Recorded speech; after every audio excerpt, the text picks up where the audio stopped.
함께 말씀 보도록 하겠습니다. 요한계시록 5장 9절에서 10절 말씀입니다. 요한계시록 5장 9절에서 10절 말씀입니다.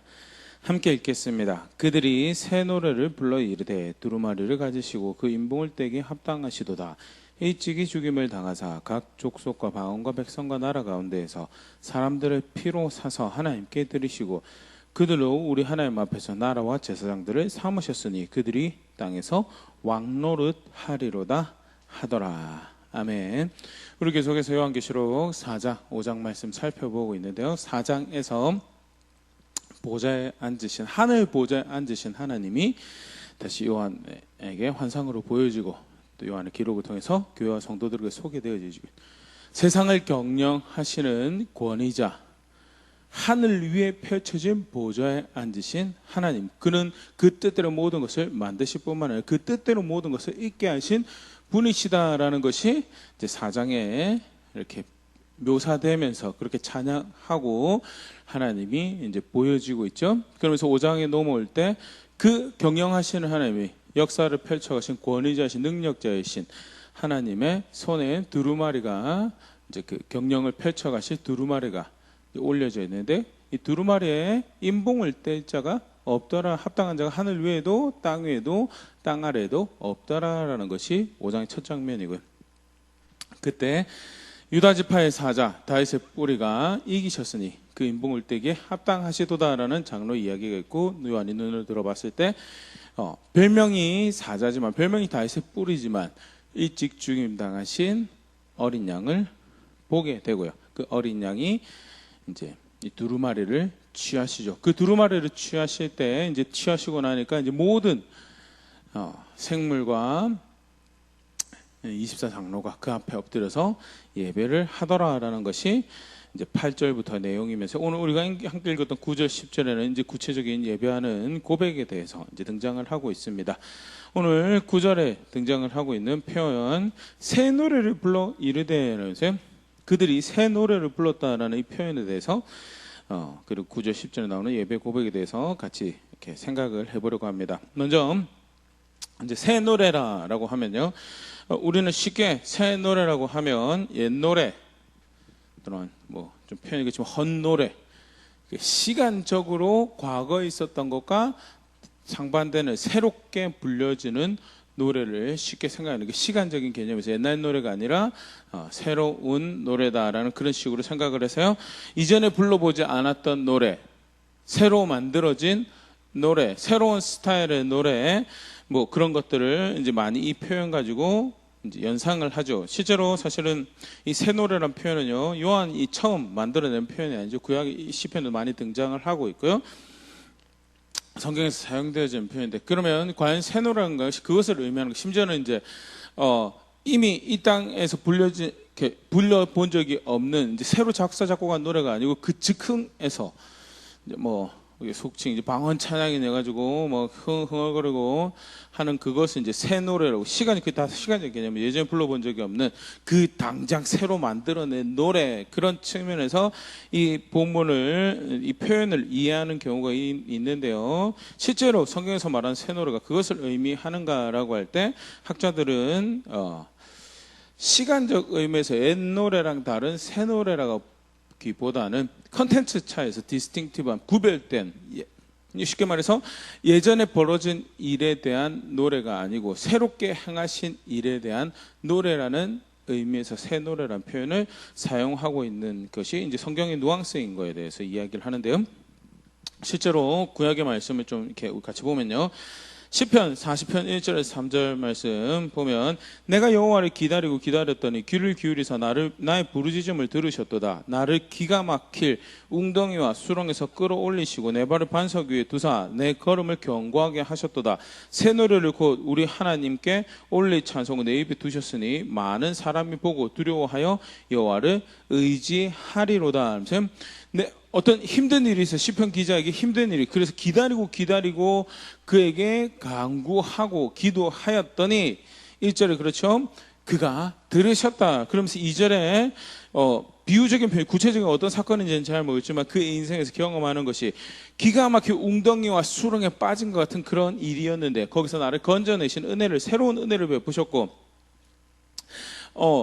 단순히 끌어올리실 뿐만 아니라 반석 위에 내 발을 두셔서 내 걸음이, 그 다음에 걸음이 견고하게 안전하게 걸어갈 수 있도록 하셨다라는 게 실제로 무슨 사건인지는 잘 모르겠어요. 분명한 것은 여호와께서 나에게 새로운 은혜를, 새로운 자비를 베푸셨다라고, 그러면서 그 이야기를 요약해서 다시 3절에 표현한 것이 새 노래를, 곧 우리 하나님께 올릴 찬송을 내 입에, 여호와께서 나에게 행하신 새로운 은혜, 새로운 자비, 새로운 구원이 결국 내 입에 새 노래, 새 찬송에 대해서 그가 그 새롭게 베푸신 일을 통하여 내 입에 새 노래를 두셨다라는 그런 표현을 하면서요, 하나님께서 베푸신 새로운 구원이, 새로운 은혜가 그에게 새 노래가 되는 것에 대해서 하나님께서 새로 베푸신 은혜, 구원에 대한 반응, 백성의 반응으로서 표현하고, 이게 새 노래, 시간적인 의미에서 새 노래가 아니라 컨텐츠가 새롭게 베푸신 그 일에 대해서 노래한다는 그런 의미로 새 노래라는 표현을 사용하는 것을 볼 수 있고, 시편 91편 1절에서 3절에서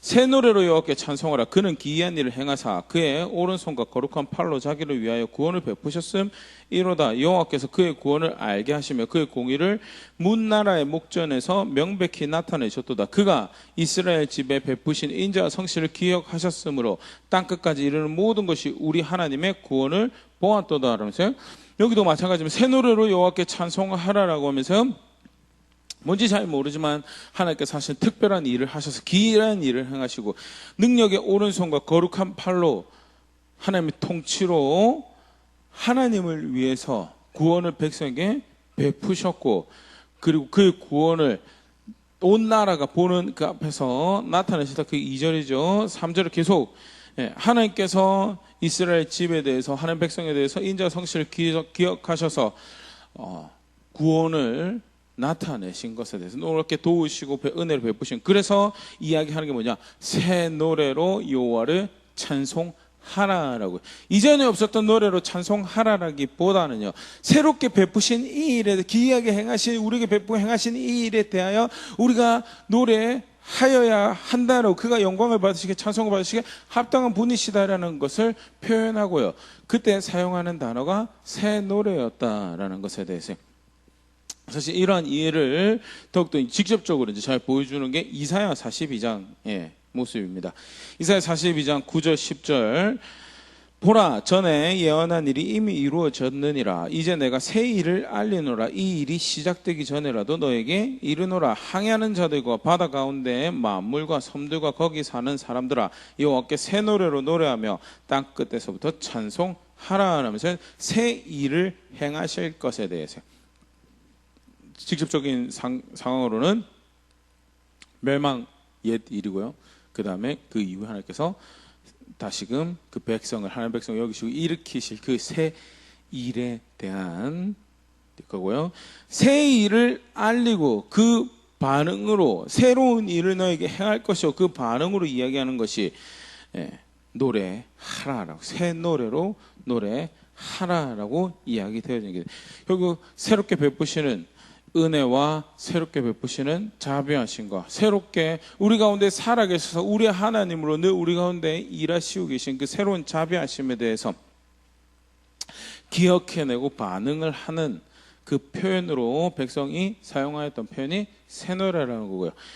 조금 더 생각을 해보면요, 사실은 이제 새 노래라는 것이 암시하고 있는 게 우리 가운데, 백성 가운데 새로운 일을 행하시고 계신 하나님에 대한, 늘 새로운 은혜를 베푸시고 계시는 하나님의, 한 번도, 다르게 표현하면 한 번도 그 은혜를, 그 자비를 실패한 적이 없으신, 그 신실하심을 실패하신 적이 없으신 하나님에 대한 기억과 또 하나님에 대한 바른 예배 고백으로 사용되어진 표현이 새 노래라는 것에 대해서, 이런 부분을 사실 볼 수 있는 대목이 이제 예레미야 애가에 등장을 하고 있죠. 유명한 고백이고 잘 아는 고백인데요, 예레미야 애가 3장 21절부터 26절 말씀 보면요, 예레미야 애가 3장은요 멸망당한 이스라엘에 대한 개인적인 애통함의 예레미야의 고백입니다. 3장 20절 이제 그 지명관계상 제가 직접 인용은 하지 않지만 20절까지 보면 이제 마음이 녹지요.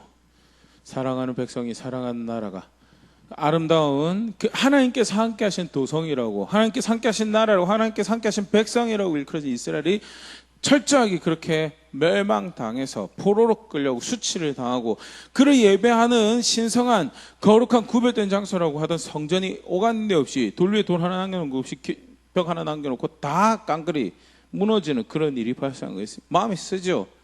그럼에도 불구하고 21절에 예레미야 고백입니다. 예레미야가 3장 21절, 이것은 내가 내 마음에 담아두었더니 그것이 오히려 나의 소망이 되었사오면. 무엇을 마음에 담아두었는데 그게 소망이 되었다는 것이 뭐냐? 22절, 여호와의 인자와 긍휼이 무궁하심으로 우리가 진멸되지 아니함이니이다. 멸망을 당했는데 우리가 다 끝나지는 않았다. 씨가 마르지는 않았다. 쉽게 말해서 다 죽지 않았다고. 어떻게 보면 이제 비교를 어떻게 하냐에 따라 다르죠. 분명 잃어버린 것만 보고 거기에 그 안녕을, 그 평화를 잃어버린 거에 대해 원망하고 그러면 사실은 이제 더 침울해지고 더 끝장날 수 있는데, 예레미야 반응이 그래도 우리가 진멸되지 않았다라고, 이제 주신 소망도 있는 거고요. 여러 가지 이제 관련한 내용을 볼 수 있지만, 분명한 것은 우리가 이렇게 살아남을 수 있었던 것은 여전히 여호와의 인자와 긍휼이 무궁하시기 때문에, 그래서 애통하는 가운데서도 소망을 발견, 그러면서 하는 이야기가 그래. 이것들이 아침마다 새로우니 주의 성실이 크시도소이다. 매일매일 하나님의 인자와 긍휼은 새롭더라라는 거예요. 실패하지 않고 게으르지 않고 나태하지 않고 하나님의 인자와 긍휼을 매일매일 새롭게 그 뜻을, 그 일을 행하시며 그의 성실하심을 나타내시는데, 그것이 위대하시더이다, 크시더이다 라고 하는 것이 예레미야가 심판당한 나라와 심판당한 백성과 그 만국의 그 슬픔 가운데서, 그럼에도 불구하고 주의 인자를, 긍휼을 바라보니 그것이 나의 소망이 되고, 여전히 그것이 아침마다 새로워서 매일매일 생명을 주시고 매일매일 살아가게 하시니 그 성실하심이 크십니다라고, 그러면서 이제 그 새로운 은혜를 베푸시는 하나님을 이제 고백을 계속 만들죠. 24절부터 또 보면, 내 심령에 이르기를 여호와는 나의 기업이심으로 그러므로 내가 그를 바라리라 하도다라고. 비록 땅은 황폐해졌고 하나님 도성은 멸망당한 나라처럼 돼버렸지만, 여호와가 나의 기업이시기에 내가 그를 바랍니다. 그를 기대합니다. 25절, 기다리는 자들에게나 구하는 영혼들에게는 여호와는 선하시도다. 그를 기다리는 자에게, 그에게 구하는 자에게, 그에게 다름질하는 자에게 여호와는 항상 실패하신 적이 없으신 선하신 분이십니다. 26절, 사람이 여호와의 구원을 바라고 잠잠히 기다림이 좋도다. 그의 구원을 바라고 여호와를 기다리는 것이, 왜? 그가 그 인자하심과 긍휼하심이 매일매일 새로운 분이시기, 새롭게 그 일을 펼쳐가시는, 내가 이 정도 했으니까 이제 오늘 하루는 쉬어야지, 그 자비를 베푸시는 것에, 긍휼을, 그 은혜를 베푸시는 것에 게으르고 나태하고 실패하고 왜곡되는 거 없이 매일매일 그것이 새롭게 그 은혜를 펼쳐나가시고 그 자비를 펼쳐나가시고, 그게 우리의 여호와 하나님이시기에 내가 이 절망 가운데서도 소망을 이야기하고, 그리고 그 여호와를 기다립니다. 그것이 우리에게, 나에게 좋은 것입니다 라고 고백하는 것이 예레미야가 3장 21절 26절 우리가 읽었던 본문이고요. 새로운 은혜를 베푸신, 늘 새로운 은혜를, 그 성실한 실패하신 적이면 새로운 은혜를 베푸시는 하나님, 그러기에 백성들에게 무엇을 이야기하냐? 새 노래를 불러라 하라. 왜? 그가 새롭게 또 구원을 베푸시기, 새로운 은혜를, 새로운 자비를, 그가 베푸신 자비에 실패한 적이 없으시기 때문에 새 노래를 불러라고 하는 이야기가 등장하는 거고요. 절대 시간적인 개념보다는 내용에 있어서 그 새롭게 매일매일 베푸시는 은혜에 대한 화답으로 백성들이 사용하는 표현이었다라는 것, 그렇게 이해할 수 있으면 좋을 것 같고요. 오늘 읽었던 본문도 사실 새 노래가 그런 의미에서 사용되어지고 있는 것을 이제 볼 수 있습니다. 사실 요한계시록이 쓰여질 무렵이면요, 십자가의 예수님, 십자가를 통한 구원에 대한 노래가, 찬양이 이미 약 70년, 60년이나 넘게 교회 가운데, 성도들 가운데 불려지고 난 다음에 기록된 그런 책인데도, 그럼에도 불구하고 새 노래로 다시 한 번 더 이야기되어지고 있는 게 뭐냐? 하는 나라에는 유행이 늦어서, 아니죠, 그게 아니죠. 옛 언약에 비하면 새롭게 행하신 일이고, 이 집 그 출애굽 그때 하나님 백성 건져내서 하나님 백성 삼으신, 아브라함 후손 건져내서 하나님 백성 삼으신 그 구원, 그 은혜에 비하면 새로운 은혜, 새로운 구원이었고, 그래서 표현되는 게 새 노래를, 그러면서 내용이 그렇죠. 새 노래의 첫 번째, 일찍 죽임 당하셨다, 십자가죠. 그리고 사람들을 피로서 하나님께 드리셨다, 십자가를 통해서 대속의 은혜를 베푸신 것을, 그리고 그것을 통해서 백성들을 나라와 제사장으로 삼으셨다는 것, 그리고 그들을 왕노릇 할 자들로 삼으셨다라는, 결국 십자가를 통해서 하나님 백성 만드시고 하나님 백성의 삼으시는 은혜를 베푸신 것에 대해서 노래하는 것이 9절 10절의 이야기는 새 노래라는 것. 그래서 절대 new fashion, new style 또는 new melody 그보다는요, 하나님께서 행하신 새로운 일에 대한 새로운 화답이고요. 오늘 본문 같은 경우는요, 왜 이게 새 노래가 되는가라고 할 때, 옛 언약 또는 예전에 베풀었던 구원과 비하면 새 구원을 새롭게 행하신 일에 대한 노래이기 때문에 이게 새 노래다라는 것이 요한이 사용하고 있는 표현이고요. 요한이 환상 가운데에서 보는 모습이죠. 그리고 더불어서 교회, 이거 말씀을 받는 교회에게 다시 기억나게 한 거죠. 새 언약을 우리 가운데 체결하신 하나님의 어린 양 되신 예수님과 그로 인해 베풀어진 구원에 대해서, 누가복음 22장 19절 20절, 또 떡을 가져 감사기도 하시고 떼어 그들에게 주시며 이르시되, 이것은 너희를 위하여 주는 내 몸이라, 너희가 이를 행하여 나를 기념하라 하시고, 저녁 먹은 후에 잔도 이와 같이 하여 이르시되, 이 잔은 내 피로 세우는 새 언약이니 곧 너희를 위하여 붓는 것이라. 새 언약의 은혜에 감사하는 새 노래다라는 측면에서 새 노래라는 표현이 사용되어지고 있는 것, 성경 안에 새 노래라는 표현이 그런 목적, 또 그런 그 표현을 묘사를 하기 위해서 사용되어지는 표현이다라는 건 같이 볼 수 있으면 좋을 것 같고요.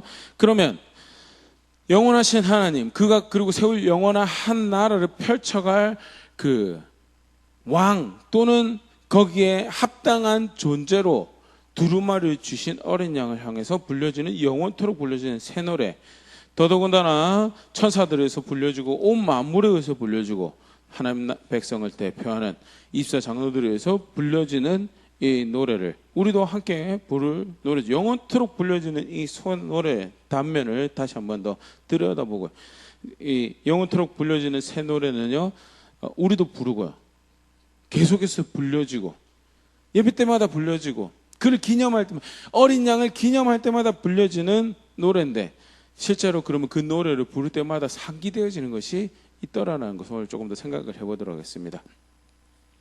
아까도 간단하게 살펴봤지만요, 새 노래의 내용이 4가지였죠. 일찍 죽임 당하셨다는. 그러면 예수님 앞에서, 그 인봉을 때에 합당하신 어린 양 앞에서 새 노래를 부르면 무조건 처음 등장하게 되는 것이 그가 일찍 죽임 당하셨다라는 건데, 그러면 그 노래를 부를 때마다 24 장로들 또 그로 대표되어지는 모든 하나님 백성들이 그 노래를 부를 때마다 사실은 기억해내고 상기되어지고, 사실 어떻게 보면 그들의 신앙에 굉장히 중요한 한 장식, 예배 한 모습, 단면을 이렇게 나타내는 모습이 되는 거죠. 왜 예수님이 일찍 죽임 당하신 어린 양이 되셔야 하는가에 대해서 그 내용도 없이 그냥 껍데기로만 일찍 죽임 당하셨습니다, 일찍 죽임 당하셨습니다, 그렇게 부를 수 없어요. 일찍 죽임 당하셨습니다라는 것을 고백하면 자동적으로 사실은 상기할 수밖에, 기억해낼 수밖에 없는 사실이 분명히 있죠. 왜 그가 일찍 죽임당한 어린 양이 되셔야 하는가에 대해서 첫 번째, 우리가 죄로 인해서 멸망당할 백성이었다는 것을 기억해낼 수밖에 없습니다. 이건 그냥 스테이지로 1단계 지나갔으니까 이제 그건 뒤로 넘겨두고, 또 죄로 멸망당할 백성의 이야기입니까? 라고 성경책에 그렇게 취급하고 있지 않아요. 영원토록 불려진 노래의 첫 번째 내용이 뭐냐? 그가 일찍 죽임당한 어린 양이다는, 그가 일찍 죽임당하셨다라는 거. 그 일찍 왜 그러면 일찍 죽임당하셨는가를 부르고 그걸 이야기하는가라고 할 때, 결국 다시금 끄집어낼 수밖에 없는 이야기는 우리가 죄로 인해서 멸망당할 백성이었다라는 거죠. 그리고 하나님 백성의 예배의 중요한 한 축이죠.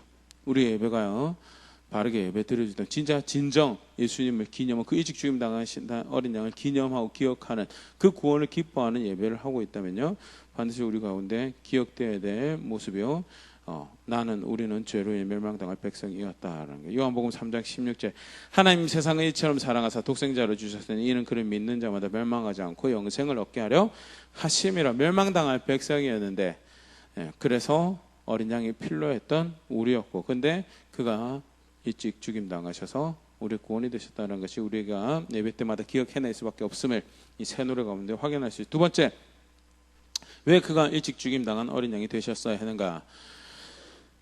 죄로 인해서 멸망당할 뿐만 아니라요 또 어떻게 보면 똑같은 표현인데 죄로 인해서 하나님과 원수가 되었다는, 그냥 단순히 망하게 된 게 아니고요 하나님을 거역하고 하나님을 대적해서 하나님하고 원수 관계가 되어 있던 자리였다.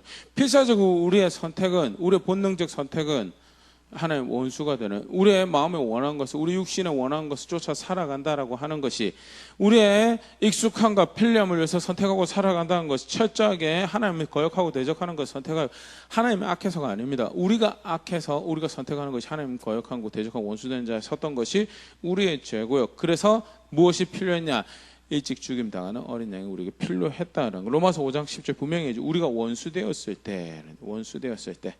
세 번째로 새 노래를 부를 때 왜 일찍 죽임 당하는 어린 양이 되셨어야 했는가라고 상기해낼 때 기억할 수밖에 없는 게, 죄로 인해서 멸망당하고 죄로 인해서 원수되는데 더 소망이 없고 심각한 문제는 그 자리에서 스스로 벗어날 수 없어. 다르게 표현하면 스스로를 구원할 수 있는 그 어떤 것도 없었던 존재였기 때문에 예수님 하나님 아들이 일찍 죽임당하는 어린 양이 되셔서 우리에게 오셨어야 되는, 또 우리 가운데 그 일을 행하셨어야 되는 그 일이 발생한 거다. 로마서 3장 23절 모든 사람이 죄를 범하였으면 하는 영광에 이르지 못하더니. 철저하게 우리 기억할 수밖에. 우리 이 노래를 부른다면 하늘의 천군 천사들이 모든 하나님 백성들이, 이전에 하나님 백성과 이후 하나님 백성들이 모두 함께하여서 그 어린 양을 기념하는 그 영광스러운 거룩한 예배, 하나님께서 받으실 만한 예배 참여, 그 예배를 한다라고 할 때, 또는 그 영광을 반영해 이 땅에서 하는 백성으로 있다고 하면서 예배할 때 우리가 기억해낼 수밖에 없는 모습은 진짜 우리가 진정 그의 구원을 기뻐해서 성경에서 명시하고 새 언약의 은혜에 감사한 새 노래를 부르고 있다고 우리가 상기하고 기억할 수밖에 없는 사실은요, 철저하게 스스로 구원할 수 없는 백성이었다. 그래서 예수님이 필요한 우리였다라는. 계속해서 그 다음에 새 노래의 두 번째 내용이 왜 사람들을 피로 사셨어야 했는가, 그렇게 죽음으로 피로 사셨어야 했는가라고 할 때요, 히브리서 2장 14절 15절 자녀들은 혈과 육에 속하였음에 그도 또한 같은 모양으로 혈과 육을 함께 지니심은 죽음을 통하여 죽음의 세력을 잡은 자 곧 마귀를 멸하시며 또 죽기를 무서워함으로 한평생 매어 종노릇하는 모든 자를 놓아주려 하심이니. 죽음의 사망의 노예가 되고 마귀의 노예가 되고, 직접적으로 표현 안 되지만 죄의, 아까 앞에도 우리가 살펴본 죄의 노예가 되었기 때문에 그 죄의 노예의 자리에서, 사망의 노예의 자리에서, 마귀의 노예가 되었던 자리에서 대속해내는 은혜가 필요했고 대가가 지불하는 것이 요구되어졌고요. 스스로 대가를 지불할 수가 없어서 예수님께서 자신의 피값으로 대가를 지불하고 구원해내셨어요. 우리가 그런 노예의 상태에 있었다는 것, 스스로 도저히 그 대가를 값을 치를 수가 없어서 죽음의 노예된 자로, 마귀의 노예된 자로, 죄의 노예된 자로 살 수밖에 없었다라는 것이 우리의 모습이고, 새 노래를 부를 때마다 우리가 사실은 기억해낼 수밖에 없는 모습. 나 우리 노예였는데 예수님 건져주셨다는. 갈라디아서 3장 13절 그리스도께서 우리를 위해 저주를 받은 바 되사 율법의 저수에서 우리를 속량하셨으니 기록된 바 나무에 달린 자마다 저주 아래 있는 자라 하였습니다. 죄로 인해서 저주 아래 있는 거죠. 그래서 죽음의 노예도 되고요. 죄를 짓는 것을, 그 죄의 주인을 주인 삼아서 마귀의 종되었던 자리에서 살아가는, 그렇게 총체적 율법의 저주 아래 있었던 우리를 위해서 속량하셨다라고. 그리스도께서 속량, 그게 핏값으로 사셨어요. 왜 우리가 사람들을 피로 사셨습니다라고 노래하면 기억해낼 수밖에 없는 게 뭐냐? 속량이 필요했던 노예였고, 속량이 필요했던 저주받은 자리에 있었고, 속량에 필요했던 종된 자리에 있었던 저입니다, 우리입니다라는 것을 기억할 수 있고, 그게 그리스도를 기념하는 단면이죠. 예수님을 기념하고 예수님 예배하고 예수님 향해 거룩한 손을 들고 예수님 향해서 합당한 예물을 드리고 받으실 만한 예배로 주께 영광을 올려드리기 원합니다라고 할 때 절대 우리가 하늘에서 벌어진 새 노래를 무시할 수가 없죠. 이게 그 예수님 앞에서 합당한 고백으로 드려지는 거였는데, 그 고백의 단면이 뭐냐?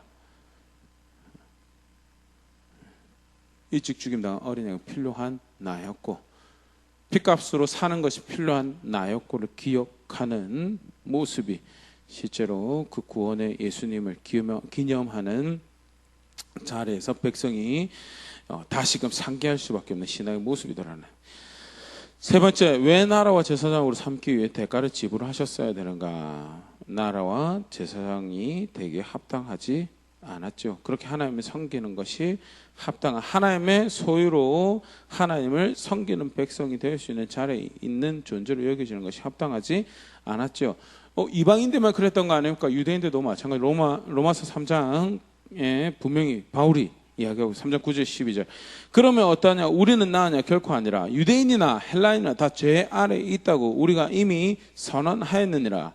10절. 기록된 바 의인은 없나니 하나도 없으며 깨닫는 자도 없고 하나님을 찾는 자도 없고 다 치우쳐 함께 무익하게 되고 선을 행한 자가 없나니 하나도 없도다라고. 유대인이든 헬라인이든 본성적으로 사람이라는 것이 의를 행한 자가 없고, 없어도 하나도 없고, 하나님 찾는 자도 없고, 하나님 길을 깨닫는 자도 없고, 치우쳐서 유익하게 되는 게 없고, 선을 행한 자가 없고, 하나 더 그 뒤에 더 인용이 이제 더 있죠. 예. 나라가 될 그렇게 특별한 소유로 여겨질, 거룩한 소유로 여겨질, 거룩한 그 하나님을 섬기는 거룩한 백성으로, 거룩한 제사장으로 여겨질 만한 그런 근거가, 자격이, 능력이 하나도 없던 존재가 나였고, 그렇기 때문에 우리를 나라와 제사장으로 삼으시기 위해서 대가를 지불하는 것이 철저하게 필요했다라는 것이 예수님을 기념하는 새 노래 안의 단면이고요. 우리가 그를 향해 예배한다라고 했대. 우리 주일날마다 수요일 또 금요일 예배하는 자를 우리가 기억해내야 될 모습이 뭐냐? 예. 정말 그를 구원의 하나님으로, 구원의 주로, 나를 위해서 일찍 죽임당하신 어린 양으로 고백한다면, 그렇게 그를 기념하는 자리에 있던 반드시 기억할 수밖에 없는 모습이, 나는 자격이 없고 나는 오히려 원수가 된 자리에 있었고 저주 가운데 있었던 자입니다. 그게 오늘 요한계시록에서 고백되어진 새 노래 단면, 이면이죠. 그렇게 영광스러운 고백들이 드려지는데 그 이면에는 무엇을 기억해내는 작업인가? 결국 그 구원이 필요했던, 그 은혜가 필요했던 나고 우리입니다. 마지막으로 왜 왕노릇 하도록 삼으셔야 했는가라고 할 때요, 이 왕노릇이라는 표현에서 요한계시록에 나오는 마지막 때 다스리는 부분도 있지만요, 창세기부터 연결하는 다스린 자리라고 했을 때, 특별히 이 땅에서 다스린 자리라고 했을 때 하나님의 형상으로서 다스리는 자리에 있는 존재로 만들어졌던 것이 우리죠. 창세기 1장 26절, 하나님이 이르시되 우리의 형상을 따라 우리의 모양대로 우리가 사람을 만들고 그들로 바다의 물고기와 하늘의 새와 가축과 온 땅과 땅에 있는 모든 것을 다스리게 하자 하시고, 하나님 형상대로 만들어서 하나님 모양대로 하나님을 반영하는 어떠한 존재로 만들어서 뭐 하도록 하시려고? 다스리게 하시려고. 그게 왕노릇하는 하나님 형상이죠. 근데 죄로 인해서 다 망가뜨렸어요. 복구도 안 돼요. 개선도 안 돼요. 왜 왕노릇 하도록, 다 그 자리로 돌이키도록 하려고 왜 그가 대신하여 죽으시고 그렇게 핏값을 지불하셨어야 하는가? 예, 다 망가뜨려봤죠. 성경 철저하게 증언하시는데요, 창세기 6장 5절, 노아 시대를 향해서 첫 번째 온 인류를 심판하시는 심판이었죠. 물심판 때 하나님께서 뭐라고 하시냐면, 이 사람을 보시면 6장 5절, 여호와께서 사람의 죄악이 세상에 가득한가? 그의 마음으로 생각하는 모든 계획이 항상 악할 뿐임을 보시오. 그들의 마음에 있는 것이 악하다는, 그들의 마음에 있는 것이. 제가 육신은, 습관은 악한데 그래도 마음은 선합니다라는 착각, 절대 성경은 그렇게 안 가르치고 있다. 착각이다는. 네 마음이 잘못됐고 틀렸고 거기 아예 거기서부터 소망이 나지 않는다라고. 그래서 뭐가 필요해요? 하나님 필요한 거, 하나님 법이 필요한 하나님 말씀, 철저하게 하나님 말씀이 필요해요. 그래서 백성 삼자마자 내 백성 하자라고 그러면서 주셨던 것이 말씀이죠. 도무지 그 마음에 따라서 선한 것을 만들, 거룩한 것을 만들, 의로운 것을 만들어낼 수 없었어요. 예레미야 19장 9절, 17장 9절. 만물보다 거짓되고 심히 부패한 것은 마음이라. 누가 능히 이를 알리오마는. 세상 모든 것보다 거짓되고 더러운 것이 뭐냐? 세상 모든 것보다 썩은 것이 뭐냐? 그게 사람 마음이고 네 마음이다. 우리 마음이다.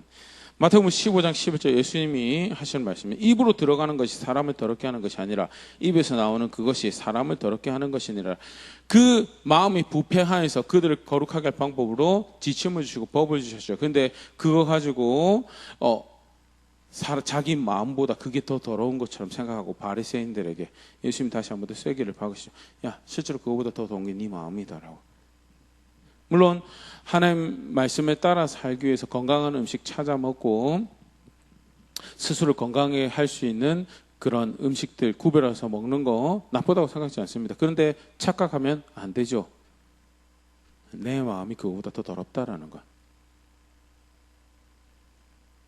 진실로 내 마음이, 우리의 마음이, 사람의 마음이 더 더러워서 왕노릇 도무지 할 수 없어 하나님 형상으로 도무지 어떤 그 가능성도 보이지 않아서 예수님이 대가를 지불하셨고, 그래서 그가 우리를 왕노릇하게 하셨습니다라고 기념하고 그렇게 찬양하고 찬사를 보내 감사하는 이면에는 왕노릇할 수 있는 사람 것이 하나도 없는 그 마음에서부터 심히 부패해서 스스로를 병들게 하고 썩게 하는 모든 것의 출처가 내 마음이고 절대 그래서 마음 내키는 데 따라서 하나님 기쁘시게 절대 할 수 없죠. 스스로 선한 것을 만들 수 있다는 착각 절대 우리가 하면 안 됩니다. 그게 다시 한 번 더 확인하고 있는 것이 하늘에서 그 예수님을 기념하는 새 노래, 구원받은 백성이 그 구원을 목격한 천사들이, 그리고 그것으로 인해서 인봉을 떼시기에 합당한 존재이십니다임을 확인하신 예수님을 기념하는 모습이 이러한 모습이었다라는 것. 결론입니다. 그래서 그런 새 노래를 부르는 찬양, 그 신앙은, 그렇게 구원의 줄을 아는 신앙은 갈라디아서 2장 20절 내가 그리스도와 함께 십자가에 못 박혔느니 그런즉 이제는 내가 사는 것이 아니요 오직 내 안에 그리스도께서 사시는 것이라. 이제가 내가 육체 가운데 사는 것은 나를 사랑하사 나를 위하여 자기 자신을 버리신 하나님의 아들을 믿는 믿음 안에서 사는 것이. 내가 사는 거 아닙니다. 나는 원래 망할 존재였습니다. 나는 멸망당할 합당한 존재고, 나는 원수되어서 그의 진노 가운데 소멸되어도 할 말이 없는 존재고, 피를 사는 속량이 필요했고, 대가를 지불해서 그의 특별한 손으로 거룩한 존재로 여겨지는 것이 필요한 그런 존재였고, 나아가서 부르심의 본래 목적조 내 마음대로 성취할 수 없는 부패하고 썩은, 그래서 왕노릇하도록 삼으시는 은총이 필요한 그런 존재였습니다. 그래서 내가 사는 것은 더 이상 나로 사는 것이요, 내 계산, 내 원함, 내 마음에 가는 것대로 사는 것이 아니고 나를 사랑하사 나를 위해 자기 자신을 버리신 하나님의 아들을 믿는 것. 그래서 그의 말씀에 따라 걸음을 결정하고 그의 말씀에 따라 내 생각과 마음을 지배당하고 내 감정을 움직이고 그렇게 마음을 사용하며 그 아들이 나의 믿음의 주요, 나의 구원의 하나님이요, 나의 생명의 유일한 방편이고 소망임을 고백하는 그런 것이 내가 살아가는 겁니다라고 고백하는 게 실제로 이 새 노래를 부르는 신앙의 모습이고, 다시금 성경 안에서 우리가 확인하는 예수님을 기념하는 모습이죠. 우리가 예수님을 기념한다라고 할 때 우리 계속해서 살펴보고 있지만요, 은혜의 주인 앞에서 은혜를 구하러 가는 것 맞습니다. 그럴 지식도 있고 능력도 충분하신 분이시기에, 하지만 분명하게 진짜 제대로 그를 기념하고 있다면요, 병자를 낫게 한 그것으로 감동받는 것이 신앙이라고 하지 않습니다. 병자를 낫게 하신 것을 통해서 그가 주이심을, 그에게 무릎 꿇을 수 있는 것이 그게 신앙이다. 그의 말씀에 다시 귀 기울이고 자기 머리를 조아릴 수 있는 그것이 신앙이라고 하죠. 병자 고쳤다고 해서 감동받는 그것이 신앙이라고 하지 않습니다. 성경은. 오병이어 물고기 2마리와 떡 5개로 먹이셨을 때 왕 삼으려고 했던 거, 됐네. 기적을 통해서 그를 선생이라 왕이라 대표라 그를 우두머리 삼으려고 쫓으네 따르네, 예수님 목적이 그게 500의 목적이 그게 아니었어요. 그 감동을 통해서 뭐 하라고 예수님 말씀 귀 기울이로. 그래서 요한복음 6장에 아주 센 도전을 하시죠. 내가 그 만나다라고. 나를 먹는 자가 살 것이다라고. 500여 먹기는 먹었는데 예수님 주가 아니에요. 그래서 예수님 말씀에 따를 수가 없어요. 그러면요, 그 예수님의 어려운 말씀 앞에서 결국 내 기준을 내려놓지 못하고 예수님 다 떠나더라라는, 많은 무리가 떠나더라라는. 예수님 베드로에게도 묻죠. 너희도 떠나느냐. 신앙이 뭐죠? 그때 생명의 말씀이 여기 있어 우리가 어디로 가리까라고 하는 것이 그게 신앙이었고요. 내 길, 내 계산, 내 방법이 아니고요. 그 예수님만이 생명이 되고 구원이 되는 것, 그게 신앙이고. 새 노래가 다시 한 번 더 우리에게 정말 성경에서 말하는 새 노래를 부른다면 그것이 의미하는 신앙이, 그것이 그 노래를 진정으로 부른다는 그 신앙의 모습, 이면의 모습이 뭐냐, 그 실제로 그렇게 심화 때마다 예배하면서 그렇게 구원의 은총을 노래한다는 모습이 뭐냐, 결국 그 이면에는 자기가 어떤 멸망당할, 내가 멸망당할 줄 알아서 건져진 자고, 내가 그 진노 가운데서, 그 저주 가운데서 벗어난 자, 종되었던 자리에서, 노예된 자리에서 벗어난 자격이 없는데 대가를 지불하는 속량으로 인해서 빚진 자로서 현재 살아가는 자입니다. 그렇기 때문에 내가 나된 곳에서 뭔가 말할 게 없습니다. 하나는 그 은총이, 그 은혜가 나를 건져가심을, 나를 살려가심을 알게 결국 다시 그것만을 의지할 따름입니다. 그게 예수님을 기념하는 새 노래의 신앙이죠. 다시 한번 더 간단하게 새 노래 가지고 우리 함께 생각해 봤는데요. 나는 어떤 신앙을 가지고 있으며 어떻게 예수님을 기념하고 예배하고 있었던가 한번 다시 돌아볼 수 있으면 좋을 것 같고요. 요한이 교회를 예수님께서 요한을 통해 도전하시는 거죠. 교회여, 성도여, 동일한 주를 알고 있다고, 동일한 예수님을 구원의 하나님을 알고 있다면 부를 노래가 뭐냐, 부를 신앙이 뭐냐라고 할 때 나의 어떠함으로 살아가는 것이 아니고 주의 어떠함으로 살아가는 것이, 그게 교회가, 성도가 걸어갈 모습이다라는 것. 그렇게 함께 걸음걸음 옮겨가며 신앙을 고백한 자리에 있는 우리가 그런 교회가 될 수 있으면 좋을 것 같습니다.